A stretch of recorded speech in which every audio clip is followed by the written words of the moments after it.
Et bonjour tout le monde, aujourd'hui on se retrouve pour une nouvelle vidéo. Alors excusez-moi pour mon amateurisme si je me trompe sur quelques points. Alors comme vous pouvez le voir sur cette vidéo, ou comme vous pouvez voir ce Dell Optiplex 755, alors ce que j'ai fait c'est très simple, je n'ai pas installé des systèmes d'exploitation classiques sur cette machine. Alors tout d'abord avant d'en expliquer le grand A et puis les grandes choses. C'est très simple. J'ai installé dans cette machine une configuration classique, hein. J'ai vraiment fait le plus simple possible. Mais comme vous pouvez le voir, il y a déjà un clavier qui est en RGB, comme vous pouvez le voir ici. Un disque dur externe qui est relié à ce Dell, et puis l'écran Asus en 1080p qui est relié sur la carte graphique du Dell. Alors, tout d'abord, c'est très simple, avant de vous montrer dans ce point où je fais des expériences, parce que j'aimerais bien divulguer et partager mon contenu sur Peertube pour la première fois, pour justement que vous puissiez voir à ce que je fais et ce que je m'occupe à faire. Alors c'est très simple, j'aimerais vous faire part d'une chose, je voudrais vous montrer, mais quelque chose ici, ce que je fais, ce sont mes devoirs que je note. Alors, j'aimerais bien vous dire un truc. Avant d'en parler, je vais vous faire part dans une prochaine vidéo dans ce qu'il y a dans ce sac. Alors, tout d'abord, j'aimerais vous montrer ce Dell Optiplex. Alors, excusez-moi pour des erreurs si je fais dans cette vidéo, hein. N'hésitez pas à me le reprocher dans les commentaires de Peertube, hein, c'est fait pour ça. Alors tout d'abord, avant de le mettre en route, déjà j'en ai bavé parce que ça m'a pris quand même 2 mois. Ah, excusez-moi, j'ai des remontées, des remontées, excusez-moi, c'est un peu chiant. Alors, je disais que ce Dell, j'étais obligé de le faire pendant 2 mois parce que le temps de trouver les bons fichiers de compatibilité et en même temps le bon système à le faire booter. Par exemple, il y en a qui ont déjà deviné, il y en a qui n'ont pas deviné. Bon, bref, je vais vous faire part dans cette vidéo, je vais vous le montrer, vous en faites pas. Alors, d'abord, on va l'allumer le disque dur externe. Alors, dans ce disque dur externe, c'est un SSD, ce n'est pas un HDD, parce que moi, je n'utilise plus aujourd'hui les HDD, sauf pour faire des serveurs NAS. Bon, bref, ce sera pour autre chose. Et ensuite, je mets en route le Dell.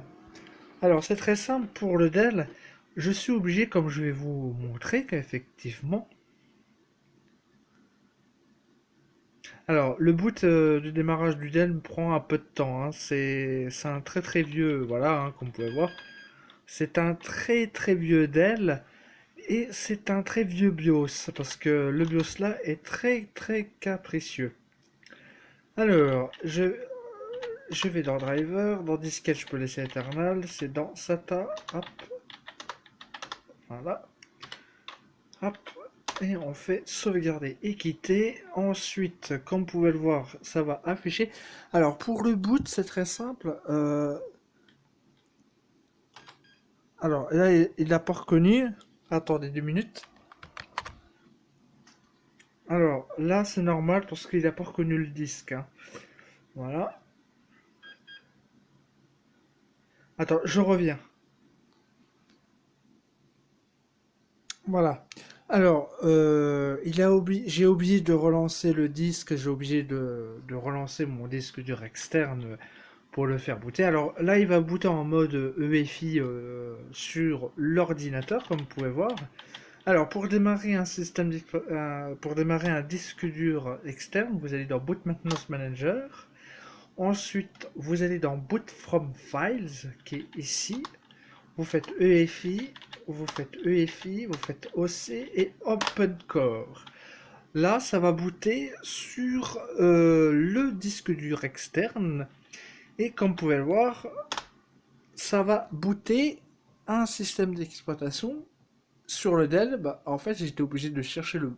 Ça m'a pris de 1 mois pour retrouver le bon fichier à programmer et puis à faire en sorte de l'installer sur la compatibilité du Dell. Alors, comme vous pouvez voir, ça fait des fichiers texte, c'est normal. Alors, il n'y a pas de musique en arrière-plan, c'est juste standard. Voilà. C'est une vidéo, hein, si vous voulez voir ce qu'on peut faire avec un vieux Dell comme celui-ci. Alors ce vieux Dell a été récupéré dans une déchetterie. À l'époque, ça date il y a 5 6 ans. Hein, il date quand même. Hein, il est très vieux le Dell. Hein. Ça fait très longtemps que je l'ai. Ça fait très longtemps que je l'ai restauré. Ça fait très longtemps que je me suis occupé à le refaire. Bon bref, on s'en fout. Alors comme vous pouvez voir, il va booter. Et en plus de ça, ce qui est bien, le système d'exploitation que vous allez voir qui va booter reconnaît tous les périphériques de la carte mère. Je parle pas de tout ce qui est évidemment lecteur disquette ou lecteur DVD parce que voilà, hein, quand même un système qui n'est pas fait pour le Dell. Voilà, vous avez macOS. Alors c'est un macOS Mojave comme vous pouvez le voir. Voilà, il boot, il n'y a pas de souci. La souris elle est reconnue, comme vous pouvez le voir. Et voilà. Alors, le système d'exploitation, comme vous pouvez le voir, est ici, c'est un macOS. Alors, c'est pas un macOS qui est terrible, hein. À l'époque, les macOS,